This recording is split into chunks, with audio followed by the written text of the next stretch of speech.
Muhammad Bakar. Assalamualaikum warahmatullahi wabarakatuh. Terima kasih kepada Yang di-Pertuakan telah memberikan masa yang cukup untuk saya membahaskan titah diraja pada kali ini. Saya mulakan Diuntun jangan keluar ya. Bismillahirrahmanirrahim dan selawat kepada Rasulullah SAW yang merupakan junjungan besar yang telah pun memberikan panduan kepada kita umat Islam untuk mentadbir, bukan hanya mentadbir rumah tangga tapi juga mentadbir negara. Patik dan semua warga Tumpat merakamkan ucapan setinggi-tinggi tahniah dan mendoakan keselamatan dan keafiatan kepada Yang Maha Mulia Yang di-Pertuan Agong ke-17 dan Permaisuri Agong sebagai tonggak dan syiar Parlimen Malaysia yang akan memandu negara ke puncak jaya. Patik ingin menzahirkan ucapan setinggi-tinggi junjung kasih penghargaan kepada Kebawah Yang Maha Mulia Sultan Pahang dan Kebawah Yang Maha Mulia Tunku Ampun Pahang yang telah melalui bersama-sama rakyat kemelut kesihatan, politik dan ekonomi selama 5 tahun, tugas yang tidak mudah dan mencabar. Jika YDPA yang ke-16 buat kejutan manis dengan idea lawatan ke pedalaman Borneo, Patik juga berharap insya-Allah satu hari lawatan macam Maduri juga akan dapat dibuat ke pedalaman Kelantan dan YDPA melihat sendiri sebuah negeri di Semenanjung yang 65 tahun di bawah Persekutuan Malaysia juga tanpa lebuh raya, tanpa empangan, tanpa pelabuhan. Kami memiliki minyak tapi tidak menikmati hasil mahsul royalti minyak ini. Kami warga Kelantan di hujung semenanjung Malaysia mohon perhatian.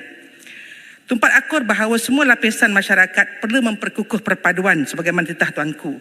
Kita semua maklum bahawa perlembagaan persekutuan adalah undang-undang utama negara yang mesti dihormati hasil persetujuan Raja-Raja Melayu daripada negeri-negeri yang berdaulat membentuk persekutuan dan memberikan punca kuasa kepada Parlimen untuk menggubal undang-undang.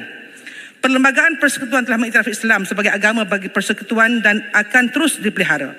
Maka Parlimen ini wajib menjaga hak orang Islam untuk memeluk dan mengamalkan agama Islam sepenuhnya.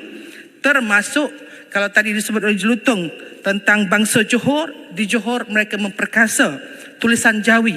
Jadi saya memohon agar kerajaan memperkasakan tulisan Jawi dalam semua aspek dan memastikan sejarah mahkamah syariah dan jenayah di mahkamah syariah dimasukkan dalam silibus secara mendalam supaya ia dapat dimartabat dan dipelihara dan difahami oleh semua. Sesungguhnya Islam adalah agama yang mengatur kehidupan individu dan bermasyarakat, bahkan bernegara. Pandangan mengatakan agama semata-mata urusan peribadi dan tidak perlu senggaruk oleh kerajaan adalah pandangan salah. Tidak bersumber kepada ajaran Islam. Ia adalah doktrin utama fahaman liberalisme yang suka meluaskan keadaan sosial dan perspektif individu, bukan perspektif masyarakat keseluruhan. Urusan agama tidak wajar diurus sendiri oleh individu dan negara berhak campur tangan. Qala Allah Subhanahu wa taala fi kitabil aziz wa ja'alnahum a'immatan yahduna bi amrina wa auhayna ilaihim fi'lal khairat wa iqamas shalah wa ita'iz zakah wa kanu lana 'abidin. Al-Anbiya 73 yang bermaksud dan kami jadikan mereka ketua-ketua ikutan yang memimpin manusia ke jalan yang benar dengan perintah kami dan kami wahyukan kepada mereka mengerjakan kebaikan dan mendirikan sembahyang serta memberi zakat dan mereka pula sentiasa beribadat kepada kami tanpa sebuah kuasa, tanpa sebuah kerajaan. Perbuatan mengerjakan ibadat tidak dapat dibuat. Saya ingin bertanya, benarkah jawapan yang diberikan oleh Perdana Menteri kepada ahli Parlimen Gua Musang dalam soalan jawapan bertulis pada 21 Disember 2023 menyatakan bahawa AGC telah memberikan pandangan bahawa keputusan kes Iki Putra betul dan Kelantan tiada kuasa gubalan untuk seksyen 20 seksyen Ineman Kelantan yang dicabar. Kalau ini benar, ia seolah-olah signal kerajaan cenderung kepada tuntutan Ni Elin sejak daripada awal. Sebagai langkah segera untuk mengatasi persoalan seperti ini, saya mencadangkan pertama, penubuhan segera jawatan kuasa khas Parlimen bagi mengkaji pindaan perlembagaan terhadap perkara-perkara tertentu antaranya preclusion clause bagi mengatasi permasalahan yang timbul. Perlembagaan ini merupakan suatu makhluk yang hidup yang memerlukan pindaan dan penambahbaikan sesuai dengan keperluan semasa. Yang kedua, memastikan kuasa Badan Perundangan Negeri untuk menggubal undang-undang syariah termaktub secara jelas tanpa kekaburan. Sebagai contohnya umur taklif dan semua kesalahan jenayah syariah yang dianggap oleh orang bukan Islam ia merupakan moral law, tetapi bagi orang Islam ianya berbeza. Islam bukan sekat bebas diamalkan, tapi ianya sepatutnya diamin oleh perlembagaan dan ianya perlu diperincikan. Sebagai contohnya, semalam kami berbincang di bawah jawatan kuasa khas untuk sexual offence untuk kanak-kanak, bila mana ada cadangan untuk meminda daripada umur konsen daripada 18 kepada 16 sebagai umur majoriti untuk mengurangkan impak kepada kanak-kanak lelaki di bawah kes statutory rape yang merupakan banyak kes di Malaysia dalam hubungan seksual. Dalam kaedah ini, sekalipun ada konsen daripada pihak-pihak, jenayah seksual di antara kanak-kanak ini 16 ke 18 ke tidak boleh dipakai kepada orang Islam kerana ia dalam syariah jenayah zina ini tidak mengira umur dan tidak berkaitan dengan konsen pihak-pihak dalam kes mereka. Kita juga melihat dalam lakuna dalam gubalan di mana ada kesalahan dalam enactment yang tidak mempunyai kesalahan sama dari perangkat persekutuan. Contohnya muamalah riba tiada dalam undang-undang persekutuan, akan berlaku kelompangan undang-undang integriti di mana negeri tiada kuasa gubalan dan parlimen juga tiada kuasa gubalan atas isu ini. Kesan keputusan Faith and Substance dengan izin akan memberikan impak besar ke atas undang-undang jenayah syariah di negeri-negeri. Contohnya kesalahan riba ini tidak boleh diperundangkan oleh negeri dan ia juga tidak boleh digubal oleh parlimen kerana ia adalah undang-undang yang bersifat diskriminasi bertentangan dengan pengharapan perlembagaan persekutuan. Kita harus ingat bahawa enactment negeri telah berkuasa dari awal, sejak tahun 1980-an lagi. Enactment negeri lain sekitar 1990-an. Tangkapan dan pendakwaan telah dibuat tanpa apa-apa masalah sebelum ini. Namun kini ia tinggal kenangan sekalipun ia diluluskan oleh DUN secara sah dan tidak ada apa-apa teguran daripada pejabat peguam negara. Sepatutnya bila DUN disaman, DUN dipertikai, parlimen lah yang menjadi ayah kepada DUN ini kerana AGC ini merupakan orang yang dihantar yang berada dalam Dewan Undangan Negeri ketika undang-undang itu diluluskan. Keputusan Ni Elin kali ini mengecilkan lagi kuasa Mahkamah Syariah untuk menjatuhkan hukuman atas sebab-sebab yang telah pun dibatalkan. Kita percaya kepada MKI yang ada jurutankuasa tapi yang kita perlukan di sini ialah kita mohon supaya dapatan segera dibuat dan segera dibuat kerana ia menggusarkan rakyat Muslim majoriti penduduk dalam negara ini. Keputusan Ni Elin akan membuka pintu banjir kepada kebanjiran cabaran-cabaran lain selepas kes ini. Kes Ni Elin memberikan kesan kepada satu, kita nampak ada trend pencabulan dan gangguan daripada individu-individu kepada kuasa gubalan negeri milik semua. Dan ini adalah Dewan Undangan Negeri. Ia bukan milik mana-mana parti ataupun kerajaan ataupun manusia. Kerana Perlembagaan Persekutuan dan Undang-Undang Tubuh Negeri menjamin kuasa raja-raja sebagai Ketua Agama Islam Negeri dan semua undang-undang ini telah pun ditandatangani dan diwartakan dengan izin dengan restu daripada Kebawah Duli Yang Maha Mulia yang di-Pertua Negeri masing-masing. Masa sudah sampai untuk bidang kuasa dan kuasa kehakiman Mahkamah Syariah diperluaskan sejajar dengan kepakaran dan pengalaman negeri dan negara. Bukan hanya terhad kepada 355, malah lebih daripada itu.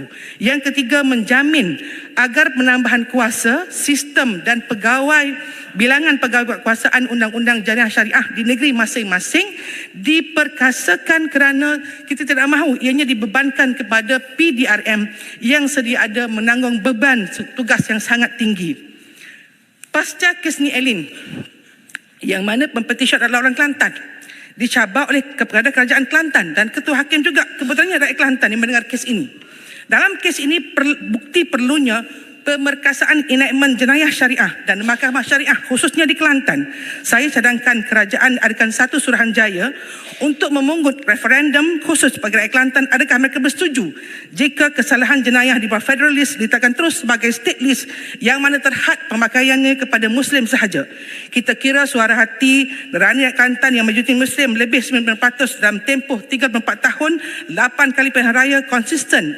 Majoriti rakyat Kelantan mereka sedar walaupun mereka bercakap pembangkang, peruntukan dan pembangunan sangat real menjadi kekangan kepada mereka, tetapi mereka tetap bersama-sama untuk melihat undang-undang ini berjalan secara baik. Sebagai contohnya kita melihat Suruhanjaya Kobok dan referendum Brexit di UK. Pelaksanaan penuh jenayah untuk Muslim di bawah state list Kelantan boleh berlaku, ini bukan mustahil. Atau kita boleh melaksanakan double aspect doctrine sebagaimana berlaku di Kanada. Saya kira perkara ini boleh dilakukan atas semangat federalism yang sebenar dan bersifat matang. Kita sebuah negara yang dibentuk melalui Perjanjian Persekutuan Malaysia. Sebenarnya tadi kita melihat bagaimana Sabah memperincikan tengah sejarah MA 63, Kelantan juga ada sejarah undang-undang tubuh sendiri sebagaimana negara-negara lain. Kita melihat pemilihan Malaysia sebagai pengurusi ASEAN 2025 akan membuka peluang ekonomi. Dalam isu ini saya ingin mendapatkan kerjasama dan peluang untuk memanfaatkan segala ruang yang ada di negeri kita sama ada kelemahan atau kekuatan kita untuk membantu pendapatan ekonomi negara terutama negeri-negeri sempadan sebagaimana perbahasan daripada Padang Besar tadi. Saya ingin bertanya kenapakah di Tambak Johor namanya CIQS tapi tempat lain namanya ICQS, dan sejauh manakah perkembangan dan apakah model yang digunakan pakai ke arah Single Border Agency di semua pintu masuk antarabangsa. Tumpat mencadangkan agar kastam tak diletakkan di bawah Single Border Agency tapi kekal di bawah Kementerian Kewangan kerana bidang kuasa dan skop tugas berbeza kastam untuk mengutip pendapatan negara. Kajian penilaian impak Jabatan Perangkat Kubu Takbai sepanjang 2 km dijangka siap pada Jun 2025. Pembinaan Jambatan Persahabatan Perangkat Kubu Takbai yang mana jarak keduanya ini hanyalah tak sampai 300 meter, di mana ia akan menghubungkan jarak yang lebih dekat dan strategik antara Malaysia dan Thailand. Maka saya memohon dan merayu agar stesen terakhir ECRL perlulah dibuat di Pangkalan Kubu. Kalau di sana hujung kita ada Tanjung Pagar, di Kelantan kita ada Pangkalan Kubu yang kita boleh buat secara straight untuk kita pastikan ada perubahan besar pada Kelantan yang telah menjadi sebahagian daripada Malaysia sejak 60 tahun yang lepas. Saya difahamkan kos pembinaannya 80 juta. Ya, saya dimaklumkan oleh tengah pihak kalau tak ada gesaan secara serius kemungkinan akan dimulakan pada 2035. 2035 tak tahu berapa kali lagi pilihan raya. Jadi kalau boleh dibuatkan segera. Ini kerana apa? Sebagian tadi dimaklumkan bahawa ianya sebenarnya kos pembinaan 4 km ditanggung oleh Malaysia. Thailand akan belanjakan untuk jarak 8 km. Kenapa ini penting? Kerana hari ini ia bergerak melihat kepada perkembangan semasa yang berlaku di segenting kera. Pintu masuk darat ini memerlukan cadangan dan pembinaan Special Economic Zone. Sebagaimana Johor untuk rakan kita Singapura, jadi kita perlu ada Special Economic Zone di Pangkalan Kubu untuk bersahabat dengan kawan kita peringkat ASEAN di Thailand.